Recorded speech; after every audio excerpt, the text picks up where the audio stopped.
skills so that you can influence people. You want to speak up confidently more in your business or in your job. You want to deliver engaging in presentations. Maybe you just want to communicate better with people. Then you have reached the right spot. Hi there, I'm Laura Connor with Connor Speaks, and I want to welcome you all here to the Public Speakers Corner. Public Speakers Corner is said, and I'm the founder of Connor Speaks, and I help you get seen, get heard, and get more clients. And today, you're in for a treat because I have three of my fabulous, amazing friends with me, and they are all public speaking coaches and speakers, and we're just gonna have a lot of fun talking about public speaking and how you can improve yourself and how you could use it to make more money and to expand your visibility and your impact. So welcome, welcome, welcome. And I want to say welcome to my three friends. Well, two of my tongue twisters, two of my three friends today. All right, so let's, it's Roquita, Kwesi, and Roger. So let's welcome you. Welcome.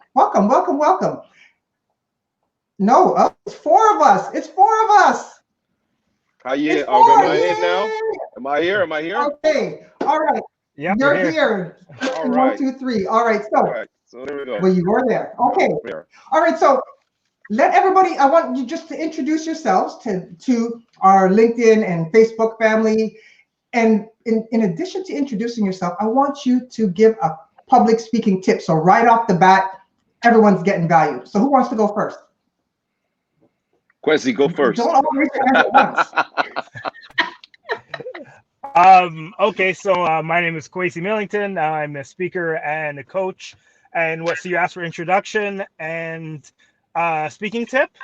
Is that what you asked for? Yes. Sorry. You got it. Okay, yeah. So, oh wow, where do I go? I guess I would say facts tell, stories sell, as my coach Craig Valentine would say, because stories are so important and they can be used for anything, to sell your message, to sell your products, to sell yourself.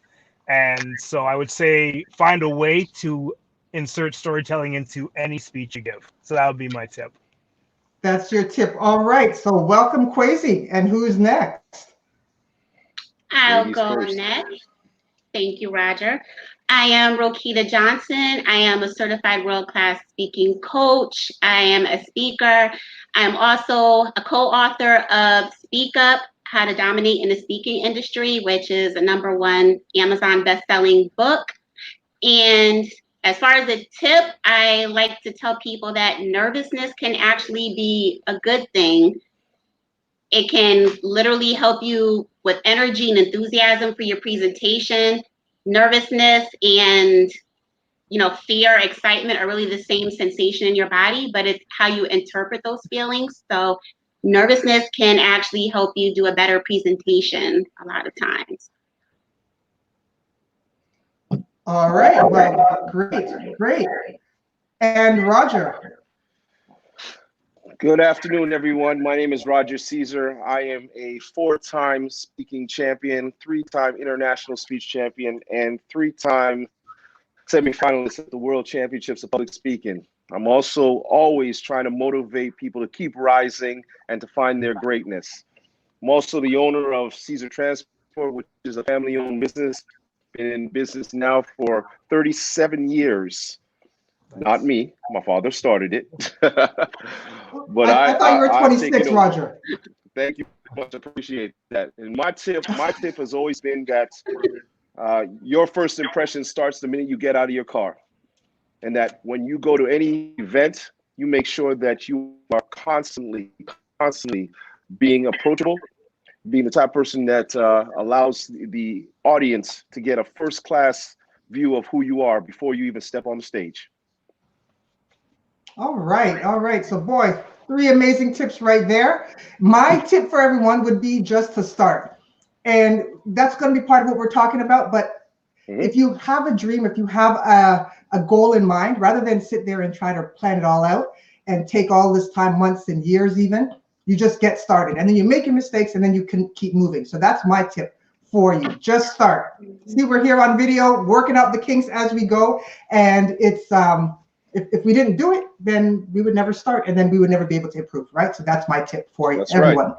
Right. Yeah. All right, so Just want to say welcome to Karen. Thanks for joining us on the show and showing your love. And for everyone who's watching, whether you're on Facebook or LinkedIn or YouTube in a little bit, please just show your love, show your support, and share this talk with us. We're going to have so much fun on this. So there's one thing, when I think about why we actually came up to be doing this here at 2 o'clock, there's a couple of reasons. And it was you and me, Roger. We were talking a couple of weeks ago, right? And we were sharing we were talking about public speaking things, and then somehow, Roquita, you got into the conversation. Your name came up about somebody we want to do some things with, right? And then Roger said, "Hey, well, let's do this." Well, I said, "Let's do this public speakers corner." Roger said, "Hey, let's get my buddy Kwesi in," and then voila, here we are, the four of us, right? And it's good because by doing that, it's 4 times the impact. We're all public speaking coaches and speakers, but it's 4 times the impact. What do you say to that? Oh, I agree. Go ahead. No, I was saying I agree 100%. Talking, it was because I think we were talking about Roquita, because I was saying I was going to come out to New York and wanted to visit her and come out to the club. We've been talking about this for a while, for me to do that. And then, of course, Kwesi and his story. I mean, I think that a lot of people have to understand that everybody has stories, and I'm glad that, Kwesi, you alluded to that in the beginning. Everybody has stories, and I think it's so important when we're doing this entire program that we show people that we all come from different ways and different styles of speaking and life in general. And that's the key, is how you come across on that stage. Yeah. You guys got quiet all of a sudden. Yeah. No, I agree, but it's good because there's so much information about public speaking and presentation skills in general out there.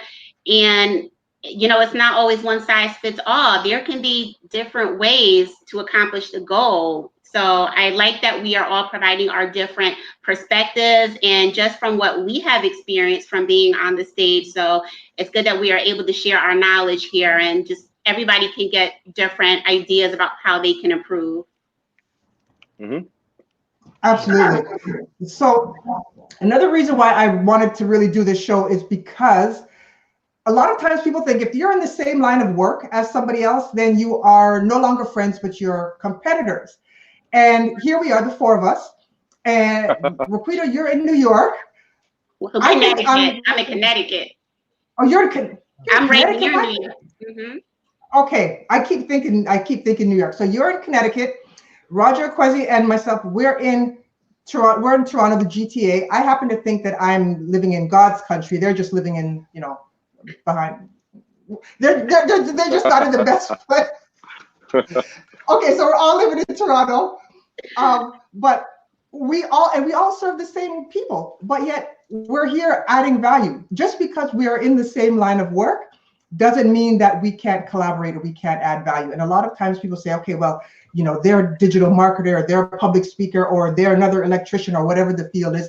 I can't do something with them because they're automatically my competitors. So thank you for being here, and thank you for actually showing that it truly is possible to serve people and not worry about, okay, they're taking my clients, or they're doing this, or they're doing that, but we can work together for the common good. So thank you. All right. Thank you for having us. Thank you for having us. No problem. I love that you have that abundance mindset, that there's room for everybody, right? So that is totally along my same line of thinking. So it's good. As Burlington's God's country, right? You know what? I only go to Burlington when it's time for my son's basketball game. So when he's playing, then that's where I put on my MapQuest, because I can't find it any other way.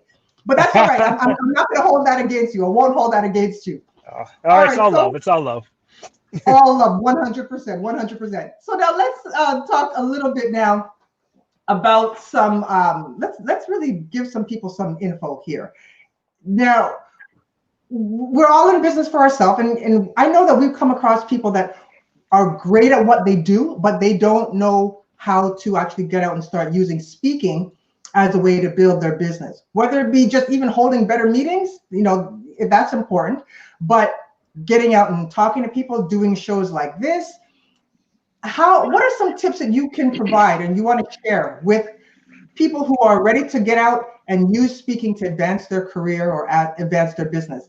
Let's hear some tips from you that you want to share so that everyone can actually walk away saying, hey, I'm ready to use the speaking to really increase my visibility, impact my world greater. What do you want to share? I guess I'll say when it comes to speaking, a lot of times people think that speaking is just when you're on that stage, right? You're in front of a big crowd of people, but speaking is your 1-minute elevator pitch. Speaking is talking about your business. Speaking is a client calls you and says, okay, well, what do you do? How can you help me? So knowing how to frame your story, whether it's 1 minute, 5 minutes, 10 minutes, or an hour, is going to help you advance no matter what line of work you're in. So if you are doing anything, basically you are a speaker. So don't think of it as the big stage. Think of it as how can I sell myself no matter where I am. So that's where speaking comes into all areas of life, I think. I don't know what the other two or what you all think of that, but that's my views on it. And what do you think, Roger? It's just funny to me because the whole process of why I started speaking was because I had to walk to a new manager who was starting at one of my companies that I usually work with, and never done something like that before. And I remember that moment of standing there in front of him, which was for probably about 3 minutes, but felt like 3 hours.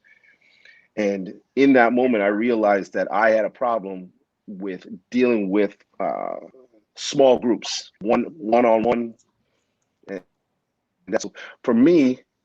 Learning the different tools and how to interact with people on all levels was very important to me. And that's why, for me, myself, it's key that I understand how to deal with different characters, especially in the workforce, and also how to deal with different people when I'm on stage. Okay, and now you've managed to take speaking not outside of your business, but now you're out speaking on stages all over the globe. So that's kudos to you. Kudos to you. What do you think about that, Roquita? There is a quote that I love by this corporate speaker named Peter Shankman, and the quote is, "If you know stuff, then you need to be on stage. People believe people on stage." And that is so true. Talking to people, a lot of people at one time in the same space is one of the best ways to get your message across. Your expertise, how people can experience you, what they see, what they hear, it goes so much further than what I could ever read about you, read your blog posts. Because let's face it, a lot of people do have the same expertise. Someone else might have your same line of business, but the fact that someone may have seen you in person actually talking and had the interaction with you can make all the difference in the type of business you can bring in. They might choose you over that person just because of how you communicate or what your message was about. So it really does make a difference as far as business. Absolutely. Okay, great.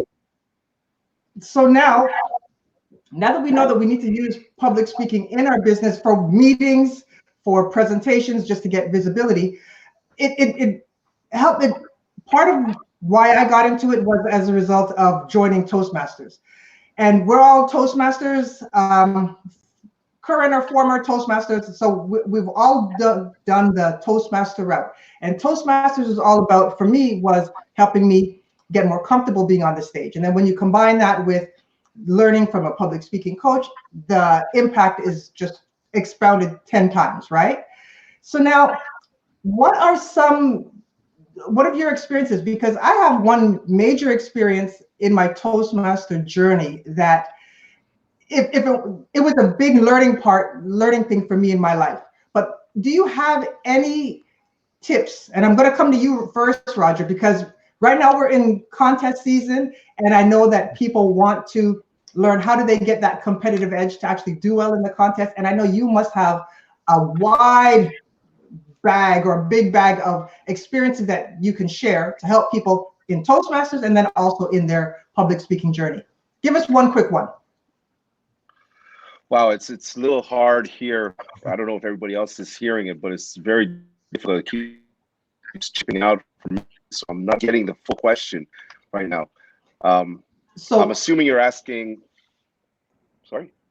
Well, let Roquita ask. I was asking what answer. I was asking, give us one quick tip about about your experiences in being in Toastmasters that could help people who are competing right now, or that would be a good experience to show people I forgot what I asked. Okay, I'm so glad that I'm going to cut this part off on the replay. All right, so what is share an experience from being in Toastmasters? Well, I'd say this, and I'm hoping I'm going to get the question because, again, it's chipping out a lot for me.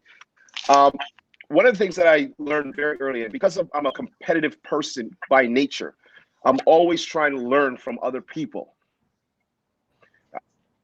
I watch different things that I have had success. I'm always constantly watching someone else to see if there's something I can learn that's better, that can help my skills. In Toastmasters, I kept on looking at those people who were perceived as better, the ones that everybody looked up to. And I'd watch them, and I'd study them. And when it comes to competition, I believe that if you want to get better at anything, compete. And compete and see because there's always something you can learn from, even if it's a bad thing, something that you saw that it wasn't good, that you could say, okay, I'm not doing that. But there's always something you can learn. That's what I take away from it. Oh, great. What about you, Roquita? So I've also competed in quite a few Toastmasters competitions, and 2014 was actually the last one I won at my district. It was for the humorous contest. I love the funny. So one thing that I learned with that particular contest is we all know timing is very important when it comes to the contest. If you're going 1 second over, you can be disqualified. And for me, I ran very close to my time limit in the contest.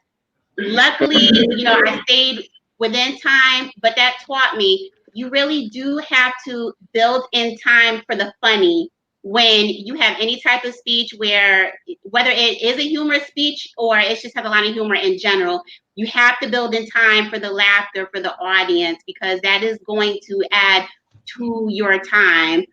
And also, if you are running up against time, you need to have some type of alternate ending in mind. If I'm running up against time, how am I going to cut it short in enough time, but the speech also makes sense? That's something you need to have in your back pocket. Build in the laughter, account that for your time, and then have some type of closing, that you can use if you are running out of time. Those are two big takeaways I had. But also, just to add on to what Roger was saying, definitely learning from people is important. But I also learned that take the advice that works for you as well. I remember hearing advice for some people about my speeches where they were like, you should do this and you should do that. And it was so forceful almost. Like, I know their heart was in the right place, but I'm like, I don't think that's really going to work for this speech. So you kind of have to know yourself and know where you see that speech going. That's my advice. Great advice. What about from you, Quincy? So I guess if you're talking about a tip for people that are competing, or are you talking about how it relates to real life or life outside of Toastmasters? I wasn't sure what the question was. A bit of both. Or yeah, one okay. or the other. Okay, so yeah, if you're in Toastmasters and you're competing, just to add on to what Roger and Roquita were saying, just compete, because there's something about doing one story or one speech over and over again that helps you improve. So Toastmasters has levels. They have people will do speech after speech after speech, but it's when you take one speech and then you tweak it, and then you improve it at the next level, and then you tweak it, and then you improve it again. That's how I think you get better as a speaker, when you take a single story or a single speech and then you can see the iterations of that speech come together. So that's what I would say for anyone, whether you plan on winning or going to the international like Roger did, or just want to get out there and start speaking, compete for that reason. As far as outside of Toastmasters, one thing that's really helped me is knowing to stay in time. You've probably all been to events where you've seen speakers who say, okay, you know what, you have half an hour, and they go for 40 minutes or they go for 45 minutes and they use up their time and they have no consideration for the people that brought them in. But Toastmasters has taught me, okay, stay in time, know the timing of how long you're going to take. So now when I'm invited to speak outside of Toastmasters, I'm always cognizant of that. If I'm given 30 minutes, I'll take 25 to make sure that I'm respectful to the people that brought me in. And that's something I got from being in the organization. So I think that's a big tip. I think all three of those examples are so good and key. You go over time, if you're given a business meeting, everybody tunes you out because they're thinking about lunch, right? If you don't allot time for the unexpected or laughter, as you said, Roquita, then again, you're going to go over time. So, and then I also like your tip on speaking about the same thing over and over again. As business owners or professionals, if we speak about what we know, we're going to get more comfortable with it, right? And then we'll be able to really make sure that we're hitting the key points of our talk or our sales presentation or whatever. So rather than speaking about different things, focusing on one thing until you're good at that one, right? What do you think? No, absolutely. All of that advice is helpful. What Quasi said, what Roger said, it's all profitable. I agree. So now here's my thing with I remember for Toastmasters, one year I was able to, I made it to our division contest, and I made it to my division contest. Really excited to be there. Went there for table topics, and I bombed totally, bombed to the point that if I could have just hid under a rock and slid home, I would have. But I didn't stop. I didn't give up. The very next year, I went and I entered in the table topics the competition again.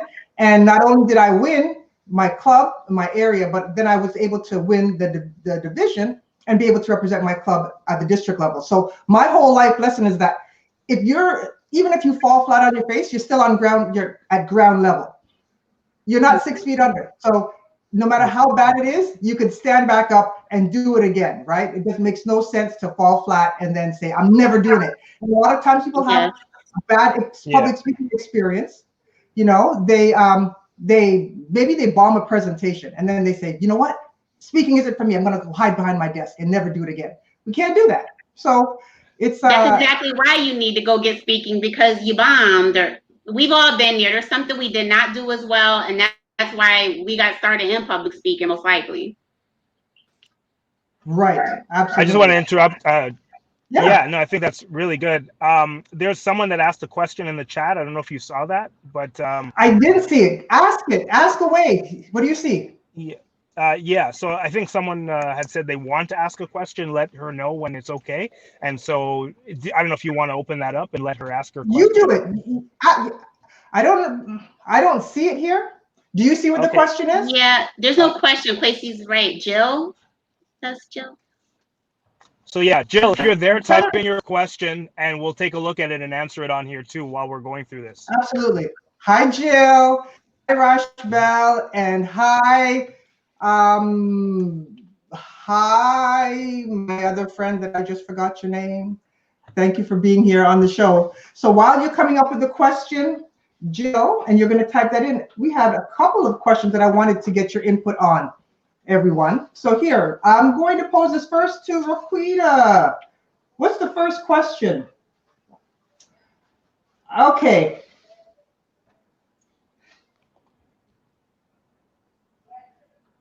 Okay, here's my first question. What is something, let's say someone is really nervous about public speaking. What is something that they can do right at the beginning or in preparation to make sure that they are confident and they're ready to speak? What are some pre-presentation tips that you can share with us, Roquita? Number one, you need to be prepared. You had to have rehearsed your presentation. Nothing else I'm going to say after is going to help if you have not practiced well enough. And I'm not talking about memorization, but more so internalizing your presentation. So that's number one, making sure you do have enough practice time. A lot of times people, they under practice. They think I know it well, and then you get up there and you're like, oh, I really did not practice as much as I could have. So just really planning your time out well. And then once you get there, and this may sound cheesy, but there is some science behind it. But just the simple act of smiling, even when you hit the stage and you're about to speak, just smiling at the audience, that can really warm them up to you. And there's also some scientific research that says there's something about the upturned lips where it just releases endorphins in your body. So smiling can actually be very calming for you as a speaker as well. So those are two tips I like to start off with. You've got to practice and at least smile at the audience. It helps you and it also helps them. All right, great answer. Now, Roger, tell me, let's say you're giving a presentation and you've been interrupted. How or what tips can you give to people to make sure that they're prepared in advance for interruptions or equipment malfunctions or when things happen to go not according to plan? What are some tips that you could share for that? Oh, well, those things happen all the time. I'm pretty sure everybody here has had a situation where they've been interrupted in a presentation or on stage. I like to make light of those situations, kind of put it back on the person. Sometimes I've had situations where someone's phone goes off, and I will literally go out, grab their phone, pick it up, talk on it, and it lightens the mood because you already have people that will be looking at that person. So I try to take some time and have some fun with that. As well, there are also moments when I literally will use that as a bonus to whatever I'm saying. If there is an interruption. Now, of course, we have those types that get out of hand, and I've never experienced that. So I'm knocking on wood. I've never had to experience something where it's a horrible interruption. Most times it's a phone going off or something of that nature, and I literally use it to my advantage whenever I speak, and I've done it before a lot of times. So that's all right, great. what it is. I'm trying to get as much as I can. I am so sorry, but the connection from my end is I'm getting bits and pieces, so I'm trying to answer as best as I can. So forgive me. You are 100% spot on, Roger, and that's okay. This is the first time that we're doing this. We're back again next week, and we'll work up the kinks, and so it's all good. It's all good. Oh, it's all good. It's all good. This is what it is. Having fun, right? Yes, We're having yes, fun. yes. So now, Crazy, I have a question for you. This is what somebody else asked here. How do you make people feel comfortable? Sorry. How do you make people think that you are comfortable on stage or speaking, even though you may not be? I get this all the time, but I want to hear what's your perspective on this. Okay, well, I'm gonna piggyback on Roquita's preparation. I spoke last week. I did a keynote last week, and the audience, I think it's not my typical audience as far as when you're prepared, when you know what you're going to say and you know your timing, and most of all, you speak because you're going to try to add value to someone. Like I literally walk in and I'm like, someone needs what I have to say. So that's where I come from. So if someone needs what I have to say, or if I at least convince myself of that, then I will come across as comfortable. And I know that there's a big debate over memorization or internalization when it comes to speaking. I think you have to memorize the first few lines you say. When you speak, memorize the first few lines, because if you're nervous, if you're jittery, but your first lines are like spot on, then you'll get right into it. And I try to have some kind of humor within the first minute so that I can raise the levity up, or have an activity or something that will kind of loosen me up, but also get them thinking, hey, this guy's not just going to talk, but we're going to have it. It's going to be a little bit lighter. So that's how I try to make myself comfortable and make the audience comfortable too when I speak. All right, great. All right, so we've learned a lot today. We've learned about our timing. We've learned about humor. We've learned about different ways about sharing value and how we can actually use speaking to build our business, our visibility. Is there anything else you want to share in today's session for our viewers? And I want to just say thank you, Maisha and Brian and Stephen, for showing up. Thank you for being here and for showing your love. And for Jill, for showing your love for our first Public Speakers Corner. So is there anything else that you want to share? One burning piece of advice or a resource for something for our communities so that they can actually advance in their public speaking? Anybody share? Can I say one thing? Everybody's talking about preparation and practicing. The one thing I always tell people is to practice in non-pressure moments. Non-pressure moments. Those are the times when you're not fully engaged in worrying about something, i.e.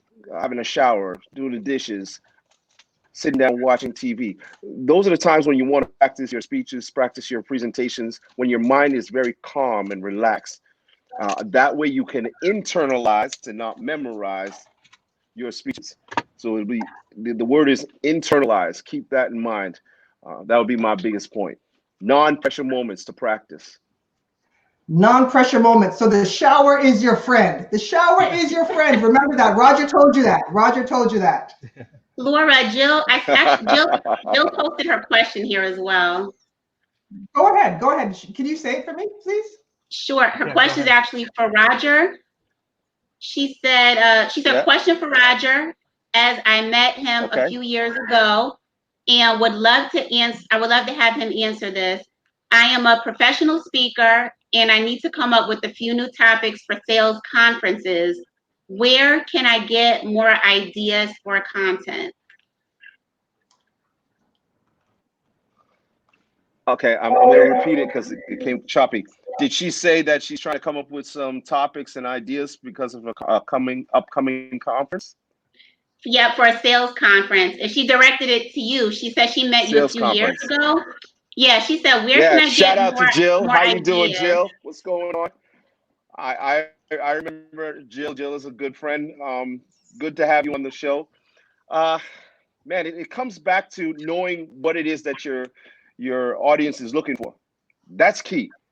You got to know your audience. Got to know where you're going, what you're about to talk about, and with sales, learn about what that particular group is all about. I always do research on wherever I'm going. If I'm going to a company, I learn about the company. Now, this goes back to Kwesi. Your personal stories are very cool. So when you can add something that gives it some authenticity, that is key as well. Also, always interact. Interaction is so key whenever you're doing any presentation, in that you allow your audience to feel like they're a part of it at all times. Once you can do that and lighten the mood, it doesn't matter what the subject is that you're talking about. You can automatically have them right here. And that's what I usually do. Right. I'm always trying to keep my audience right in. Sorry. Roger, I like that tip with interaction. And I think the interaction even starts before you get up on stage. So if you get to your event early and you start meeting and mixing with the people, then there may be things that you could draw from your conversations before you even get up on the stage that you can use in your presentation. And on top of that, then if you go in advance and you meet 20 people, you already have 20 nodding heads in the audience. So that is something that actually can help reduce your nerves, and you can probably find a good story or a good something to add into your presentation. In addition to doing the research. You're right on. Yeah. You're right on. That's right on. Perfect. All right. So do you guys have any other feedback for Jill or any thoughts for Jill to come up with some great content for her next presentation? I'm sorry, she posted another Roger said it. Okay. All right, good. And I if you posted another question. Go ahead. What is it? Do you see it, Kwesi? Yeah, she says, I usually speak to the finance industry. Had a client ask her what else to present on, that's her question. So she typically speaks to the finance industry. So why not go to the finance or whatever in organization they have? What do you call those organizations again? Like PEO or the organization for home hardware. What do you call them again? Industrial organizations. You know, I'm drawing a blank. Yeah, Come on, somebody help me out. industry associations. Thank you. Okay.